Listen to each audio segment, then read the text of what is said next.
Good afternoon. Can everybody hear me okay? Yeah? Okay.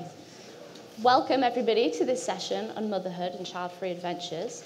And this session is part of Kendall Mountain Book Festival, part of the wider Kendall Mountain Festival, and we're so excited to be here and to see you here. We're delighted to have Cotswold Outdoor as our official book partner. Immediately after this event, there's going to be a book signing with Majka and Maria at the back of the room, so make sure you stick around for that. And you can also purchase books if you haven't already, so don't worry about that.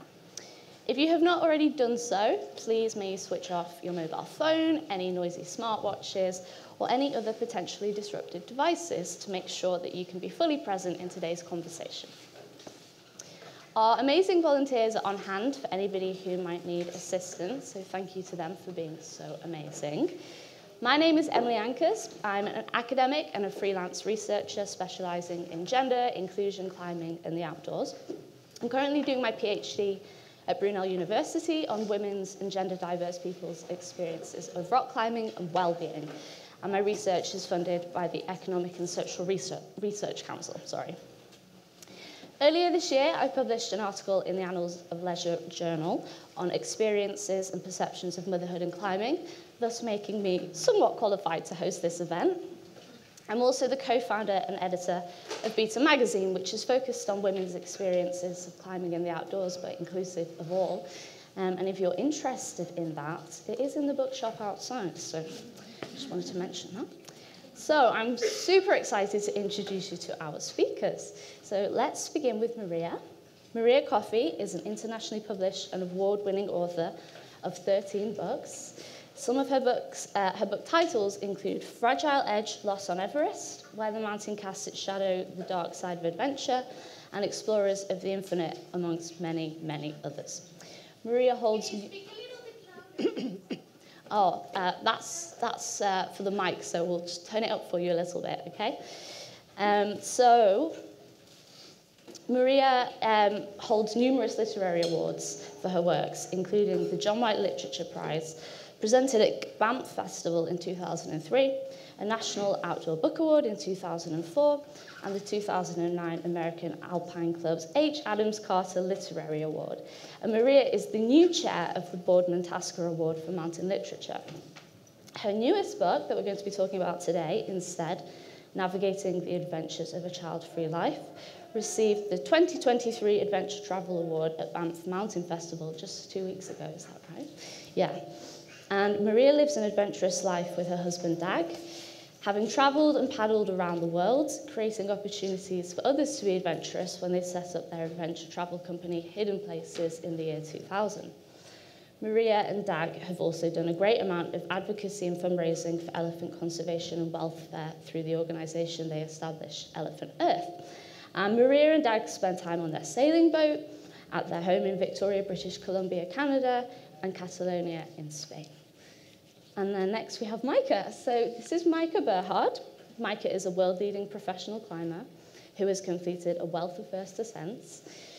I'm going to list off some of the places that you've done them, which is very impressive. So rock and ice first ascents in Ethiopia, Wyoming, Mozambique, Colorado, South Africa, New Hampshire, Namibia, Washington, and she has climbed around the world.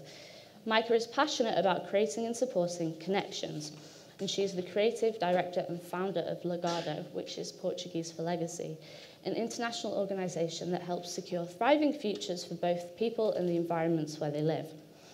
Legado began in 2011 during a pioneering research expedition to Mozambique, which combined climbing and conservation. Majka is an accomplished writer. Her works include Coffey's Story, Ethiopia, Vertical Ethiopia, Climbing Toward the Possibility in the Horn of Africa, and published this year, More, Life on the Edge of Adventure and Motherhood, which is a next Big Idea Club must read. Majka is based in New Hampshire, where she lives with her husband Peter and twins Kaz and Irena, who are now 7 years old. So can you please give a really warm welcome to Majka and Maria?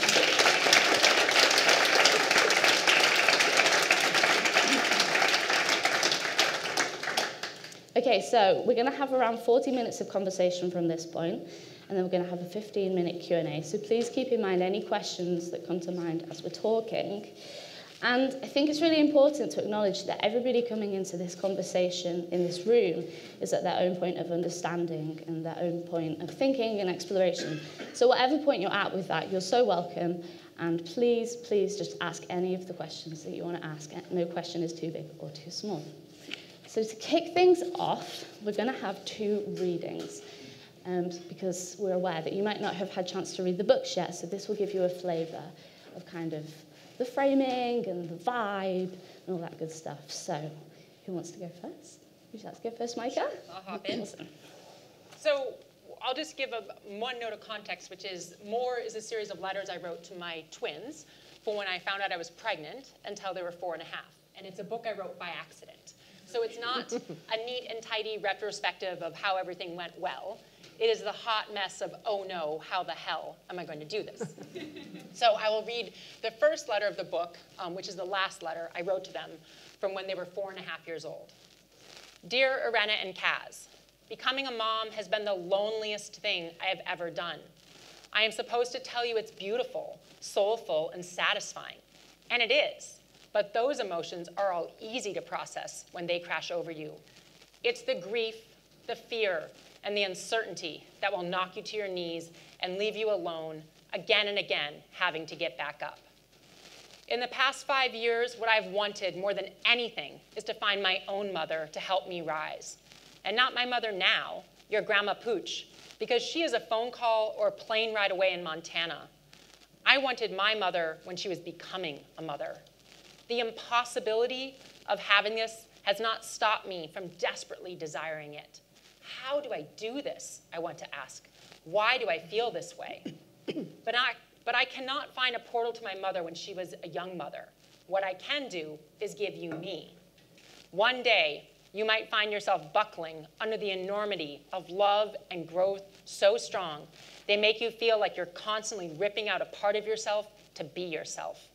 One day, you might need the memories and stories you never knew. These are those stories. This is our story. If that day comes, my babies, know this. You are not alone. You were never alone. Thank you. Maria. So, that was wonderful. So, instead is my story about choosing not to become a mother and navigating a lot of adventures along the way, including navigating the decision with my husband, Dag. So this is a reading from the end of an expedition that we were on, short expedition, 3 or 4 weeks, in December 1989. We were stuck on a tiny desert island in Mexico's Sea of Cortez. The Baja California Peninsula and the airport where we soon had a flight to catch were just a few miles away. But for 3 days and 2 nights, the notorious El Norte wind had been blowing full blast, churning the sea into a dangerous mess of 8-foot breaking waves. There wasn't a scrap of shade, the sky was cloudless, and the sun beat relentlessly on our tent. Inside it, we slowly baked, listening to the maddening buffeting of the fabric walls, watching the poles bend with each strong gust. When we ventured outside, wind-blown sand filled our ears, scoured our skin, and half-blinded us. Doug kept telling me not to worry. We'll make a break as soon as we can, and if we miss our flight, so what? Grimly, I reminded him that we were very low on water, and as our kayak trip to an uninhabited group of islands had lasted longer than planned because of the strong winds, we were almost out of food. All we had left was a bag of currants, a cup of rice, and some powdered milk. Oh, that. He ducked out to check on our folding kayak, which he tethered to a sturdy tree-like cactus and weighed down with big stones. Minutes later, he returned, grinning. The kayak's okay, but guess what? There's a load of vultures flying around.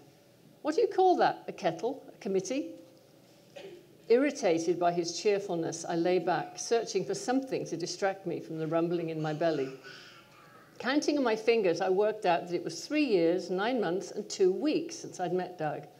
In that time, I'd moved permanently from England to Canada, worked as a teacher, a nanny, and a burrito seller, written my first book, got married, overcome my fear of deep water, learnt to kayak, bought land, and built a house. Not bad going, I thought. But there was something else during this stretch of time that I had studiously avoided, and that was now looming larger. Along with our evolving plans to spend a whole year traveling around the world with a folding kayak, Doug was talking about us having a baby. "We'll get a bigger kayak for the trip," he said, "one with lots of room for a kid." "I know you are joking," I'd retorted, knowing full well that he wasn't. Thank you so much.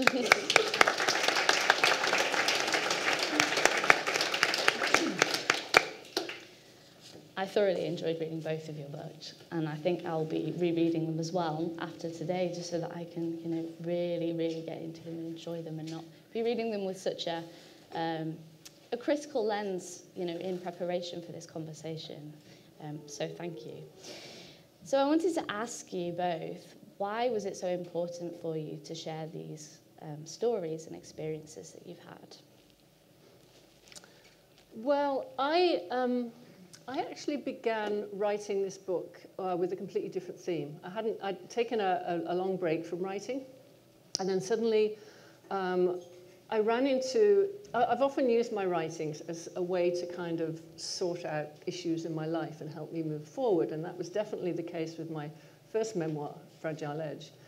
And in this case, I had suddenly run up against the fact that I was facing old age. It was something that I'd completely denied for many years, maybe helped by the fact that I didn't have children. I could just there were no children to mark the passage of time. And it suddenly freaked me out. And I felt I was heading into this unknown territory. And so I decided to look back at my life, to look at other challenges I'd faced and how I dealt with those. So I looked back at a near-death experience I'd had, and when I lost a person I loved very much in the mountains, and then big challenges Doug and I had faced on some of our expeditions. And I kind of looked at how I dealt with those to see if there were things that could help me move forward.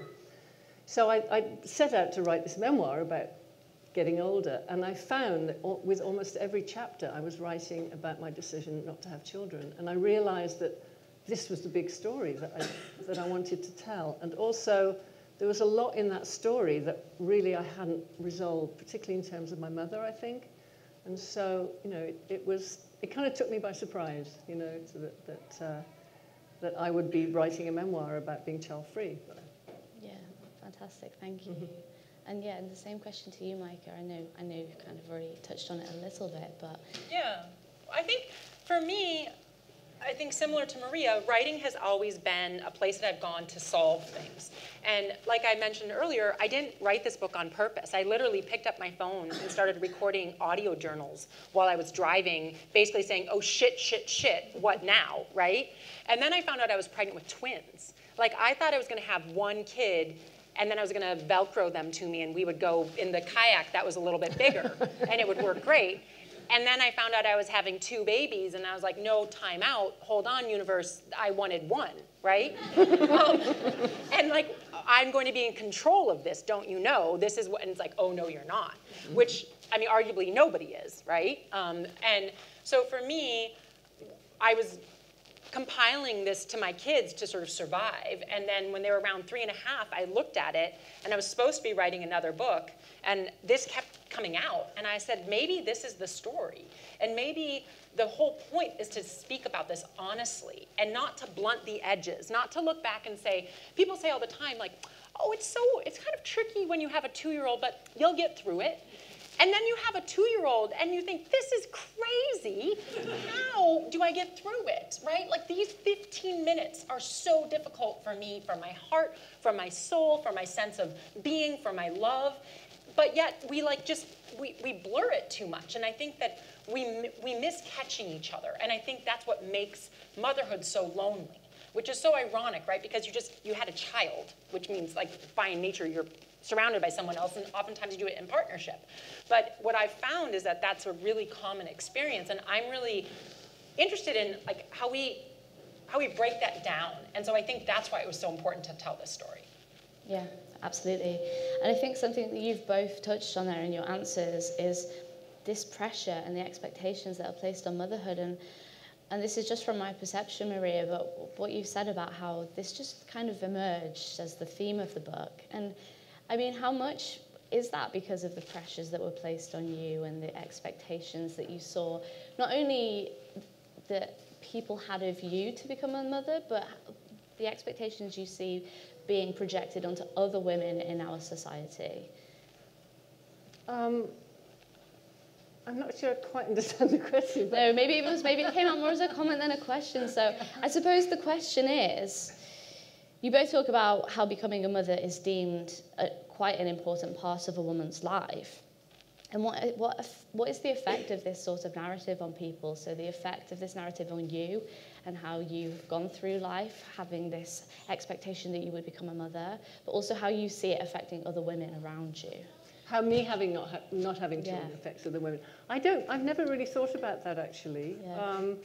But I mean, I grew up with a lot of expectations from my mother, you know. I mean, of course I had all the expectations of, well, just to scroll back to my mum, she was, I have this joke, it's the only joke I can remember, and it's, how many Irish Catholic mothers does it take to change a light bulb?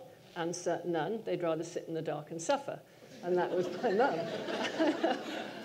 God bless her. She was a fabulous mum. She was funny and generous and loving and supportive. But she had these big expectations for me, which were that I would go to university, get all the things that she never had, like go to university, marry a wealthy, well-off husband, have a lovely house, and then settle down very close to her and have children. You know, and so, you know, for me, that was the kind of narrative of my life growing up. I was hearing this the whole time, and it completely clashed with what I wanted to do, which was to have an adventurous life, you know. So, you know, I think all the other kind of expectations or the other kind of judgments that I got from other people were kind of eclipsed by that. You know, I'd always hear, you know, oh, you know, you'll be lonely when you're old, and you'll regret it, and you'll change your mind. But for me, the kind of overarching pressure was always from my mother.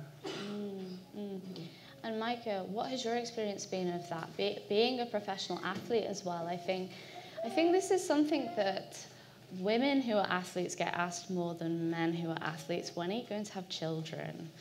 What's your experience been of that? I wanted nothing to do with that question for a very long time. You know, I'm 47, and when I started climbing very seriously, there was no women's clothing. There was, you know, it was still that era. So the way to be a climber for me was to not be a woman. Does that make sense? It was like, got to kind of de-gender myself to fit in. And what felt like would gender me would be to talk about children. So I remember going to parties, and there'd be kids there, and I would just be like, I don't care about children. Because if I am that person who hangs out with the kids, then I will suddenly become the person who's going to have children. And that will drop me down several rings of the ladder of esteem. And like, that might sound really harsh, but I think it's really damn true. And it certainly was in that era. I think things are changing. I think there's a shift right now in terms of people being able to be valuable in their pursuit of their passion on their own terms. I think that is so long coming. It probably won't happen soon enough, but there are different ways that we each get to own our space in the outdoors. It's like, I am here and this is what comes with me, and get out of my way. Not, I'm here, let me make sure I fit in with your rubric. And I think that that's a really fundamental power dynamic that has to change. But for me, alongside of that, like Maria said, I didn't want to, you know, I talk about it in my book. People told me all the time, like, well, if you're going to ever have kids, you can't keep doing what you're doing. And I like want to hit them, right? It's like, why do you get to make that decision? And at the same time, I felt really burdened by that. And then I didn't know if I wanted to have kids or not, but I didn't want to give up the chance. And I eventually decided I would try to become pregnant just to make a decision. Like maybe I would not get pregnant, and I would like, thank God I can stop thinking about this, right? Then instead I got pregnant with twins. So again, like, you know, this is the way the world works. But I think that we have, you know, for me, eventually, I was actually ready to not be a parent and just give it all up and keep climbing. And I was in Chamonix climbing for a summer after being back-to-back in Mozambique and Ethiopia. And it was going great, and I was climbing all this beautiful granite, and then I got toe rot. And it was like, literally between my little toe and my next toe, I had this hole. And I couldn't walk for a little bit. And I was thinking, I'm gonna give up my the chance of having children to climb, but climbing can be stopped by toe rot. Like this is such a weird way of thinking about the world. And, you know, like, raise your hand if you've had a linear progression towards greatness in your life. Like, nobody has that, but yet we expect it, right? It's like, well, I'll just keep ticking along. And for me, this was my path in climbing, always. Like, I got hurt, I got better. I got in a car accident, not my fault, I got better. Like, overuse in my wrist from carrying heavy packs to carry as much as the men while using trekking poles. And I just realized that I was ready to roll the dice and give myself another speed bump. Like, we all have them. Some of them we get to create, some of them come onto us. And I said, let's see what happens if I add kids into this universe. And then what happens on the other side of it if we broaden the conversation and let more of us jump into it and not say, this means I give up adventure, rather this means I do more. Mm-hmm. But you did have to give up some adventure. Yeah, it's interesting, Maria. Yeah. I mean, absolutely. When I was pregnant, I also thought I would be traveling and climbing a ton when I was pregnant. Mm-hmm. I did not time my pregnancy right with the seasons because I was growing this belly, and then it was ice climbing season, and I was ice climbing early on, and then I'm like, really? This is my goal right now. Mm-hmm. And so I think less than giving up, I made different choices, right? Mm-hmm. It's like part of my adventure right in that moment was bringing 2 babies healthy into the world. Mm-hmm. So for me, it wasn't like, oh, I have to give up ice climbing. It's like, this is what I'm oriented towards. And then a big film had just come out named Emily, and I traveled all around on film tour while I was pregnant, So, but I think that, absolutely, did I go on a giant expedition when my kids were 1 year old?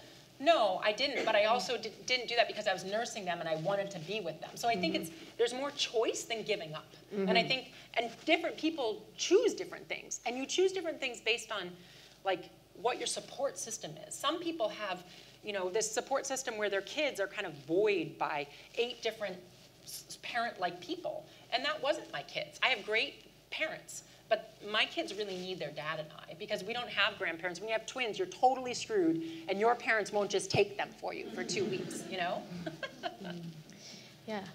And yeah, I have so many thoughts going around my head, but before I ask a question to follow up on that, I just wanted to bring it back to you both mentioned, and you just mentioned your parents, so your relationships with your own mothers. And this is something that comes up in both of your books. And Maria, I know you just touched on it then, but I wondered if you could talk to us a little bit more about what that was like for you, especially in this moment in the book when you talk about as your mother moves more towards the end of her life and you kind of come to this full circle point where you reflect. And what was that like for you, and what did that mean for you?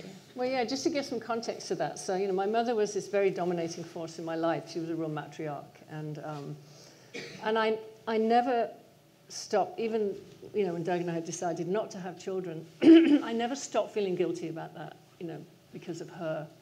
Because I always knew, I was the youngest of 3 children. I was the only and longed-for daughter. And she'd often said to me that seeing a daughter become a mother is very, very special, So, but that was something that just went over my head, for many years. And I fought with her terribly because of all the guilt trips through my 20s and my 30s. I'd moved to the other side of the world. I'd broken her heart in many ways. I'd given up my teaching career. I'd moved to the other side of the world. I decided not to have children. It was just this constant breaking of her heart, And then when I was 40, we'd just come back from our big round-the-world kayaking expedition. I had this massive row with her. I basically confronted her about these guilt trips, and I said, we can't be friends, if this carries on. And she cried for hours, but it changed something. It was almost like lancing a boil and letting poison seep away, because suddenly she let go of most of. She was a master of guilt, so there were always some tips there, but she let go of the major ones. And we became friends for the last 19 years of her life. And she was very healthy until she was 92, lived independently, and then suddenly she got cancer and had to move into a nursing home. And I ended up, ironically, at the end of her life, that's when I was, well, it was good. That's when I came, Doug and I were in Kenya at the time doing elephant research work. I came back, spent most of the last 8 months of her life with her. And a week before she died, it turned out to be a week before she died, we were just having a quiet conversation one morning. She was in her bed, and she suddenly said to me, Maria, do you ever regret not having children? And I was completely stunned by the question. One, because it was a long time since we talked about. I was almost 59 at the time, so it was a very long time to think that had even been a possibility. And secondly, because in that moment when I tried to formulate an answer, I suddenly realized that I had actually broken a circle here. That if I'd had a child, she would have been able to pass on the experience of motherhood to me. And in that moment, I suddenly had, that insight to what a profound thing that was. And that's really, I think, what she wanted more than anything, to kind of complete that circle in her life, and it would have made her happier than anything. And I just didn't know what to say. So in the end, I just said, no, Mum, how could I say, obviously I didn't regret it, but how could I say to her, what I do regret is not giving you that?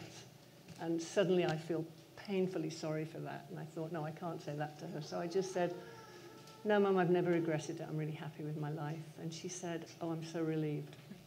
And it was a really profound moment. She said, I'm always worried about that. So, but it was, for me, it was just kind of, it's like a revelation that it was something I couldn't give to her because she also spent a lot of my life telling me how much she'd sacrificed for me. That was always in our arguments. I sacrificed everything for you, and that used to drive me nuts. And it was only when I got older that I realized that, yes, she had sacrificed a huge amount for me. I didn't want to see that when I was younger, but then I did realize that. And I knew that I did not want to sacrifice my dreams for the sake of having children. And, so that it was quite a moment for me. That. And it really comes across in the book. It's such a beautiful moment. And I think everybody can relate to and empathize with it. Yeah, and she said, but then I held her hand, she just said, I need a little rest now. And she went to sleep, and I just sat there watching her sleep, thinking about all of it. Yeah, amazing. And Majka, you talk about your mother in the book and how becoming a mother kind of forced you to reflect back on moments of your childhood and made you think about what kind of mother you wanted to be as well. So I wondered if you could talk a little bit about that. Yeah, I think, I grew up in the 80s. I was born in the 70s. I had a Charger mother. I still have a Charger mother, right? So she was really able, in many ways, to go after her ambitions. Not all of them. I mean, she still is a woman in the United States who, when she went to high school, girls weren't allowed to play sports. Like what she had access to. But she came into a professional life when women were really breaking barriers. And she was also an athlete. So she was a runner, she was a marathoner, she was a triathlete, she biked across the country, she biked across South America. So I saw my mom as this person who was able to go after whatever she wanted to in life. She liked taking photographs. We suddenly had a dark room. Then she got her master's in fine arts while being the chair of the university, right? But also I realized as I got older that my parents got divorced when I was quite young. And so in some ways, it isn't as linear as this, but she only had us half the time. So because of that, you get to pursue different things, right? You can work really long hours, you can go get your exercise, then you can dive into parenting, and then the other half of the week you can pursue other pieces. So I knew, and I think probably part of my fear of having children was how the hell am I gonna replicate at what I saw my parents do? Because my dad was a big Charger and athlete also. And so I'm like, no, I want to be a parent, I want to have a kick-butt career, and I want to be an athlete. And I'm going to pull this off, right? And then you're actually realizing what it takes. And I think it gave me a lot of empathy to my childhood, but also it made me re-examine it because my parents' divorce was quite messy, and I spent my whole life thinking I was fine because of it, because I was the kid who was fine. That was my job in my family, right? I had curly hair and glasses, and I got more candy and more sweets if I got along with all the adults, and it was also fine for them. And I was like, absolutely, sign me up for that boat. That's the boat I'm gonna be on. And then I had little kids, and I realized what it was like to deal with their emotional turmoil that any child has as they're learning how to process their emotions when they're 2 and when they're 3. And it occurred to me that that formative time in my life, I wasn't processing my emotions, I was managing my parents' divorce. And, I am proud of my parents. I am so proud to be their daughter. And navigating my life, because of how their marriage blew apart, it also makes me choose to do things differently. Because now not only do I want to be an athlete, have a kick-butt career, and be a parent, I want to stay married. And I want to be in a healthy marriage. And God, is that hard sometimes, right? Like, I mean, it's incredibly hard. And that's what this book is about. It's about the emotional processing of, like, you might have a destination in mind, but what it really takes to get there and how much anger and resentment there is in the system, and yet you're trying to find your ballast through it. It's not just neat and tidy, like people would tell me, just make sure you go on a date every now and again. Like, that's gonna help, right? Like, that doesn't solve a marriage that is in the middle of trying to hold any kind of adversity in it. And so for me, a lot of the reflection with my mother was to say, I love you and I want so much of you and I want to do this different. I want to come out the other side with an intact marriage. And it's going to hurt, and I'm going to have to fight like hell, but I'm going to try my damnedest to do that for my kids. Yeah.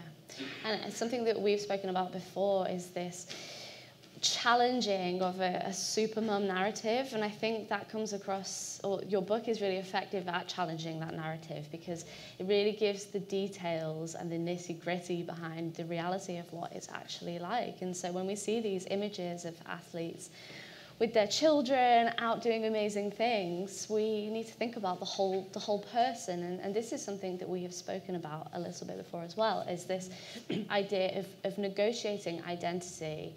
And as a climber and as an adventurer, what has it been like having to think about, or not even consciously thinking about, but having to negotiate this? I'm a climber, I'm a mother, I'm an adventurer, and I don't want to become a mother because of what that might mean for my identity. And I wondered if you could speak a little bit more about that.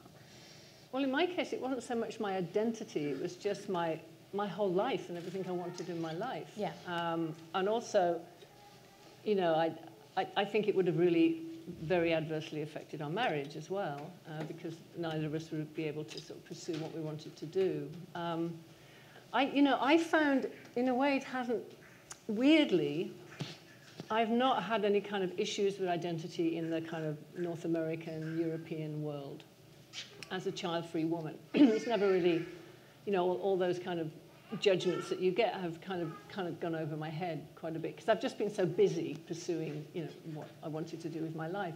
But it's when I've been traveling in remote areas, that's when it's really, I've found it hard. And just to give you a couple of examples, and this is the first time it really hit me. When I was 39, we set off on our big round-the-world exploration with a folding kayak, and we kayaked down the River Ganges and up Lake Malawi and through the Solomon Islands. And everywhere we went, of course, people were curious about these two foreigners in this strange boat going around into their own power, and they had lots of questions.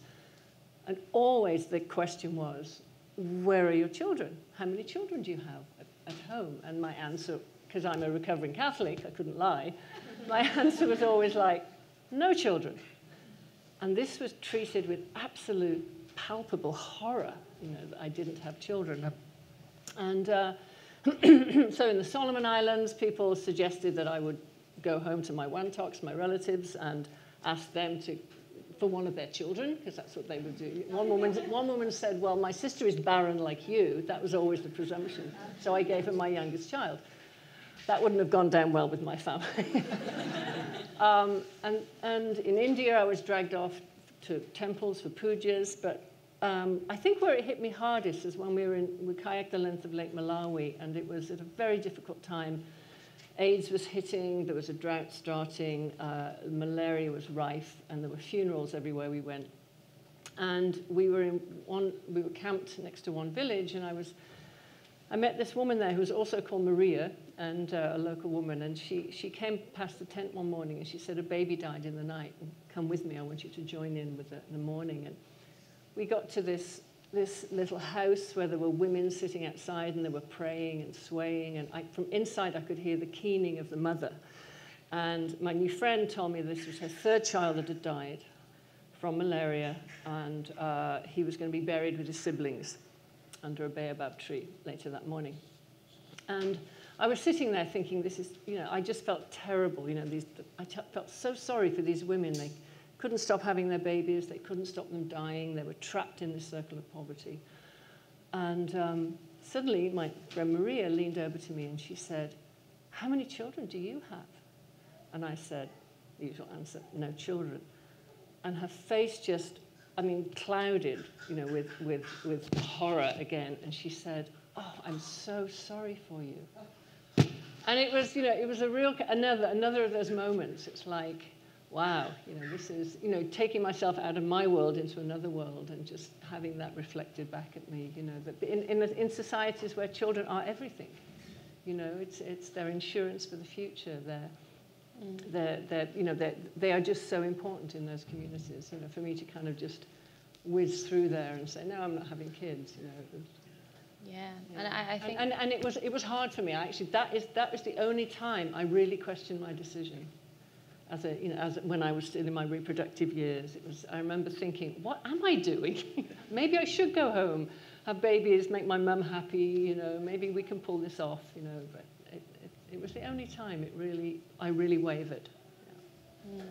And again, that is such a beautiful moment in the book, and I think it really invites the reader as well to consider how we think about parenting and motherhood and how we think about it in the global north as well, and that we don't appreciate perhaps our privileges. And so actually, while we're having these conversations, we always have to keep in mind that it is such a privilege to be able to make that choice. Oh yeah, to have the choice. It's huge. Yeah. And Majka, there's a moment in your book, and I really enjoyed this moment because it's such, the image is so striking, where you're walking through Chamonix with the stroller, with the twins, and you're seeing climbers go past you, and you say that they don't even give you a second glance. They, you know, you are almost invisible in a way. And so that, in that environment, as somebody who is a professional climber, not saying that you need to be recognized everywhere you go as a famous climber, but you know, that identity, it's not recognized by other people. And how has that maybe affected you, and how have you kind of learned to evolve with that? Yeah, I think that climbers like to pretend that we're really special. Right?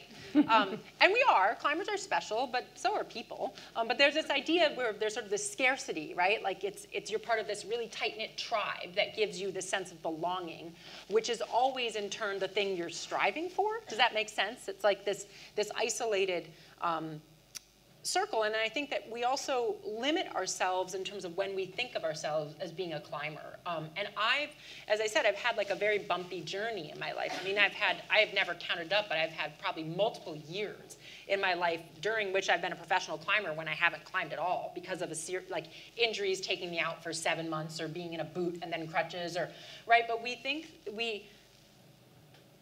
that we're at our purest when we're at our top performance level. But most of our life is spent when we're not there in our everyday life. And there's a dichotomy. And I really felt that when I had the kids and they were little, and I was, you know, I was in Chamonix and my twins were a year old and I was there to climb, and then I wasn't sleeping very well because my kids weren't sleeping very well. And I thought, it is not the right idea to go out and do a 15-hour day on a big alpine objective if I've gotten a combined total of 9 hours of sleep in 3 nights. Like, you know, people always ask me, how do you think of risk differently when you're a mom? And I'm like, I think of risk differently because of sleep. Right? Which it's not. And you know, like, I think we all need to have a more fluid understanding of risk in our lives. Like, what else is happening in the big picture around us for us? Like, did we just lose a parent? Is someone in our close circle of friends experiencing some trauma that changes what we might feel like we're ready to expose ourselves to? So I think for me, the identity piece, I don't think I could get to where I am without being competitive. I don't think that I like to pretend I'm not an intrinsically competitive person, but that's probably bullshit. So I think it was really hard for me to sort of like not belong in that moment. And to sort of want to like have a little cue card and be like, this is who I am, make sure everybody knows, right? I might have vomit all over me, and I might not look like I can climb really hard, but I can, and let me tell you all about it. And then you realize it just doesn't matter. And then you realize in some ways what a jerk you've been to other people, right? Like, that to me is like the ultimate thing about identity, is realizing how much we don't understand other people's identities. and how we're kind of taking things for granted. When we see someone, we put them in a box, and the reality is we don't know what their experience is. We don't know if they're, you know, the best climber or the best surfer, or, you know, the best climber because they're having the most fun, whatever it is. But yet we want to kind of organize that. And now, I think that that's, as I said, that's part of the opportunity we have right now with what's happening in the outdoors, and to say, we don't have to restrict it. We don't have to say you're only in if you have the secret handshake.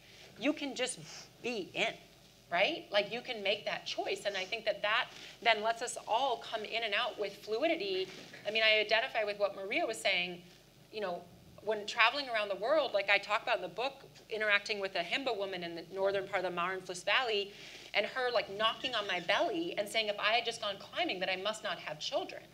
And it's like, yeah, I don't have children at that time, but now I go back and work with my partners in Kenya and Mozambique, and I show them pictures of me nursing twins, and then I show them pictures of me ice climbing, right? So like those things can all collide with each other, just like they can be there setting a legacy for their community, and then the next day they can be with their 6 children. Like, we all have more fluidity than I think we give each other credit for. Yeah, absolutely. And there's one question that I really want to ask you, and maybe it's potentially a little bit taboo, but it's this idea of the Parents Club and the No Kids Club. And I wondered if you had any thoughts on how we can be more empathetic towards people who become parents, because I have a hypothetical scenario where there's a group of friends, right, and they're going to go climbing, and they say, this is a no kids climbing day, no kids are allowed. And one of the people has a child who is a young child, and they agreed to the no kids rule for this trip, but then actually they realized that that wasn't right for them in that moment, and they need to bring their child with them. And then the people in the group are kind of like, well, no, we said no kids. And I think that is, I'm not sure what I think about that. And I think it speaks to maybe a lack of empathy, or maybe a lack of integration. And so I wondered what your thoughts are on that, and what do you think we can do as an outdoor community to be better, and how we can look after each other better? It's a big question. Seems to me a very kind of, I mean, I spend a lot of time, as you do too, in communities where kids are just like part of everything. You know, even in Catalonia, you know, you go to a party, or you know, you go to some sort of an event, or you go to a restaurant, and there's kids, and there's dogs, and there's grandparents, and there's just whole generations, you know. And it kind of gives me the heebie-jeebies, that kind of attitude. I'm not, okay, I didn't have children, you know, I've never been that, particularly when I was younger, I wasn't like really good with kids, but I can't, I mean, I've never been put in that situation, I guess because I've traveled so much, and you know, our pattern has always been to be traveling around the world, and then to parachute into our base in Canada and throw big parties, and everybody comes and they bring their kids, and people are sleeping everywhere for 5 days and have a big party, and off we go again. Not that fast, but you know. But yeah, but I find that, I don't know how you feel about it, but I find that a little bit spooky. Mm. But then again, you know, I'm not a climber. I don't know what it would be like to go on a climbing trip with small kids. You know, having them along and having to worry about them. So over to you, really. It's terrible to go on a climbing trip with small kids. It's like, you don't get anywhere near the amount of climbing done you want. I mean, realistically, I climb all the time without my children. And if I should, like, I'll be somewhat contrarian and say, like, I very much think, is this a family climbing day? In which case, anything goes. But if I'm going out for my agenda, no way do I want my kids or anybody else's kids there. Because it's very different, you know? Like, you know, I mean, ice climbing is sort of off the chart for it. I mean, I'm not going to bring my kids into, like, they're going to get too cold. Just the management, right? So I think it's saying, what's the experience you're trying to have? And that also becomes kind of how you pick partners. But, you know, half of my climbing partners have children. We sometimes go climbing with our kids. Oftentimes we don't. And the other half of my climbing partners that don't have kids know that when I go climbing with them, we are on the efficiency mode, right? Like, I am not a hanger-outer climber. I'm like, I'm going to climb for this amount of time, and then I'm going to go do this, and then I'm going to go pick up my kids from school. Because that's how I get to integrate it in my life. And I think that it's not, like, to me, there's 2 turns past that question, which is not, do you have to be able to meet people with their children at any time? Certainly when you're in a social situation. But if you're doing something that you're highly focused on, that has to be okay.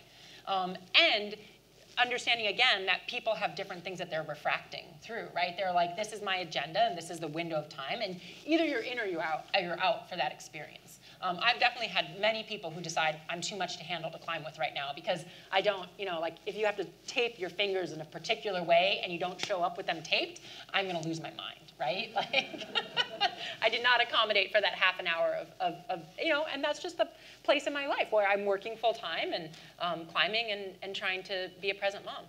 Yeah, and I think part of it as well is asking people, what do you need? What do you need in this moment, and what's right for you, and how can I help you? Especially as somebody, I'm not somebody who has children, so, friends are starting to have children, and, it's like to be accommodating for them and empathetic, and I think it's really important that we have that conversation, ask that question, well, what do you need? We're going to turn now to the audience to ask some questions, and I'm sure that there are plenty of them. So, okay, so when you ask a question, I'm going to repeat it back. So if you could just wait for me to do that. Okay, so I see a hand over there. Yes? I think it's maybe more of a question for Majka. Did you find, I don't know how your planning was, whether it was with your partner before children, but how do you find you get to spend that time now? Is it like one or the other of you gets to find sort of situation? Sorry, it's not very well. Oh, it's great. No, that's okay, that's okay. That's what I'm going to try and do and make it concise. So the question was to Majka, and it was about, did Majka climb with her partner before she had the children? Does she continue to do that now? And how do they find time for each other? Absolutely. So my husband's name is Peter, and he and I were big climbing partners before we had kids, traveled all around the world, first ascents in Namibia, in Mozambique, tons of ice climbing, and we don't get to climb together as much anymore, but we make it a priority to climb together, because that's part of why how we fell in love. So we work that some of our childcare is spent on climbing together. We have to get efficient. Like we're not going right now on 3-week expeditions for that. I also live in New Hampshire where I can ice climb at about 10 different places within a half an hour of my house. So I've chosen to live in a place that gives me amazing access to the thing that makes me work. Does that make sense? So it's not as big of a onus on anybody when I'm doing that kind of climbing, and I can get myself plenty scared in all that climbing. That's right there. And at the same time, it's hard to navigate with a partner, especially as the birth parent. I mean, I had twins. I gained 70 pounds. I still can put 3 fingers between the fissure and my abs, and my husband just got stronger when I was pregnant, right? And it's there's all these emotions that come with that, this is so not fair, I really hate you for this, I know I shouldn't, but I actually am having these feelings. And I think that's kind of to your point, Emily, of how are we inclusive around that to people as they go through that process? It's where's climbing at for you right now? And how do we understand and support each other through this process? And I think that as women in this new level of career, it's not just women are working, it's women are working and pursuing their passions and maybe having children. So everybody get ready. We have a lot of work to do to get everybody feeling like they can do it and that we're taking care of everyone as we do it. Awesome, thank you. Yes, question at the front. How do you think we can build a situation where men feel more ownership over this situation? So the question was, how do we get to a point where men can feel more ownership over this situation? Is that a situation of children or generally any of it? Children and passion for the whole family. Okay. I think personally that we have to be more honest about how it really feels. I've been blown away at how many people have read this book and given it to their partner and said, thank you so much, because this will let them hear me in a way that they won't hear me. Does that make sense? Because things feel so loaded when you're in that relationship. They're supposed to be your friend, and they are your friend, but suddenly you're on these opposite sides, right? You're kind of vying for the same thing. And I think it's kind of one of the biggest ironies and opportunities that we have in partnership is really learning how to do difficult things well when we're not ready for those difficult things. And I think how men have more ownership of it is taking a moment and slowing down and hearing that experience. But sometimes they have to hear that from the not their person, to have it actually come in and say, oh, this is what it really takes, and this is what you're really asking for. And I think if anyone has a great plan for how we partner together and how we like role play before we have children with what's really gonna happen, that would be brilliant. Most of us just kind of fall off the cliff like a penguin and go have children, and then you're like, oh crap, you're my person, and I haven't slept enough, and I hope we can do this well. And I think that's when the wheels really come off. So I think there's finding places to pause, but also helping all of us listen to those experiences. And it's hard. I mean, I talk about it in this book quite a bit. I knew I was supposed to do that, but I still sucked at it, right? It's like you can feel, I need to be more generous. I need to be more generous to this whole, but how do I make the space? And I think part of it is like verbalizing that to each other and saying, oh, this is really hard, and I want us to be able to do this together, but we're not doing such a good job right now. How do we do that? And that can feel really scary, but I don't know how we get through it otherwise. Maria, do you have anything to add to that? Because you're very open and honest in your book about your relationship with your husband, Dag, and how he, you know, his thoughts on having children, and actually you kind of say, well, this affects me quite a lot. Yeah, I mean, he when we first met, he was 28 and I was 33, and he said he'd always wanted children in his future, maybe 5. But he didn't want to start until he was 40 and had some big adventures. If you do the math, you know, I was like, well. And then he turned that down to 1, but he thought that we could bring them along on the big expeditions that we were planning. And for me, that was out of the question, because I had huge anxieties around having children. I had a fear of loss because my previous partner had died on Everest, and that just made me so anxious. You know, it was like losing a partner was so terrible. How could I bear to lose a child? And I just knew I'd be an anxious parent. And also, he just felt that we could take a child along into wild places. And I knew that emotionally. We had this big argument, you know, actually after that reading, when we eventually got off the island and halfway across, and we were paddling, you know, against this big storm coming in again. He said, hey, you know, we could have a baby and on a trip like this, no problem. You could breastfeed it, you know. There's just, you know, it doesn't matter if we run out of food and water. It's, you know, so there was a lot there. There was a lot there that, you know, we had to kind of unpack together. And what it came down to was, for me, emotionally, I could not have done the things that we were planning to. We probably could have done them physically, but emotionally, I couldn't have dealt with it. And he eventually came around to my way of thinking. I'm going to go with the question, like, right at the back, so I think. Yes, because I think you maybe had your hand up first, and then the person in front of you. Just to joke there, just wondering, now that you've had children, do you think it's great you're carrying on, which I think is fantastic, but do you think actually maybe you've changed a little bit in how much you want to do? So like what you choose to do. And just a second thing is just to add that because you hopefully have quite a long time in our lives, and that sometimes you might flex down a bit on what you do, but another time you might flex up. So it doesn't mean that you have to, doesn't mean that you have to give up. It just might vary how you do it. Yeah, so the question is about, so addressed to Majka, about having had children, has that changed what you're doing, what you want to do? And maybe it's also around kind of adaptation and flexing up and flexing down to suit your situation.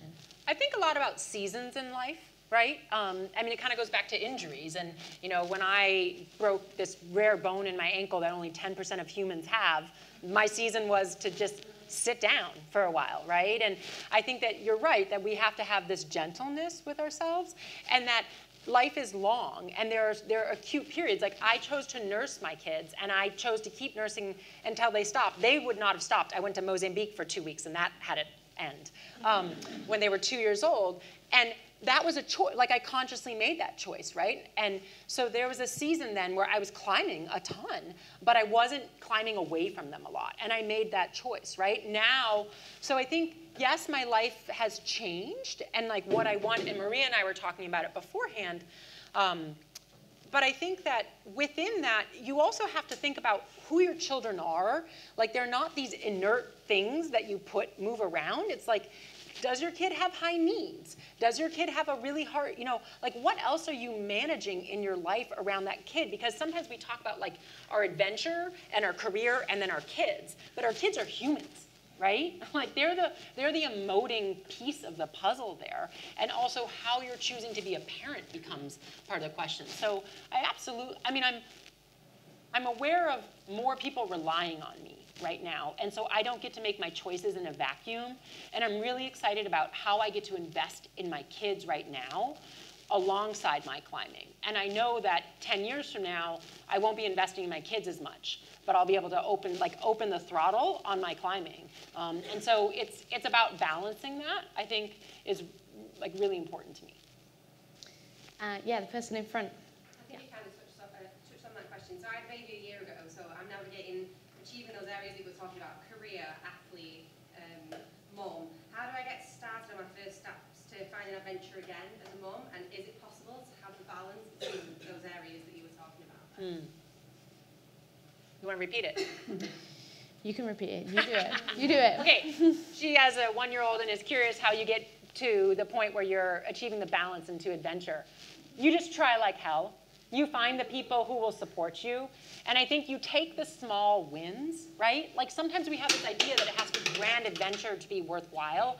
That kind of comes back to this idea that you check the box as a climber or a biker if you've done a certain amount or something that's that hard. You got to bite-size it. Otherwise, you're going to keep failing. And that sucks, right? Like you get to make the rules. So make the rules change so that you can achieve something and be psyched about it. And that's something that I did, and I found it like not only helpful for me as a mom, but helpful for me as a lifelong athlete with ups and downs with my body. So I think that if you can change the terminology you use and what you use to count as like something that's worth it, that you might find out that it's within your grasp more easily. Amazing, thank you. I'm going to turn over here because we've had a lot of questions over there. So, person at the front. Thank you. Thank you both so much. You're speaking from such a grounded sense, both of you, and it's so lovely to bring that calmness and that energy. I was wondering if you could speak a little bit about how you find that balancing between grounding and having that sense of peace as a woman, but also that adventurous spirit and kind of getting out into the world and doing these fearless things. Okay, so the question was about finding a balance between grounding and finding peace and still being adventurous and getting out into the world. And I think you could probably both speak to that. Well, I guess in my sense, in my case, I think if I'd had children, I wouldn't have had the life I've had and I'm having now, So that was because of the reasons I talked about before, because of my fear of loss and a lot of anxieties, and also because I just had these big dreams, and I didn't think it was fair to bring children into those. I thought, I might become resentful. So in a way, I made my peace by making that decision. And then now, at this time in my life, obviously, things do feel a little bit different, heading into old age. And that's a whole other conversation, how I've come to peace with that as well. But I just know that when I do worry about what's going to happen when I'm old and there's no children to look after me, et cetera, that something's going to be, it'll be okay, because I'll look back and I'll say, I've had the life I've wanted. It's been a fabulous life. I've exceeded all my expectations. I couldn't have imagined, when I was 20 years old, I couldn't have imagined a life like this. So even if it's a bit grim at the end, hey, it will be worth it. I think for me, it's about building community, who I can speak with in that honest way, right? And I've always craved that and created it, but I needed it even more when I was a young mom. And I found that, in part, that's what this book did, right? It's sort of like sharing my soul.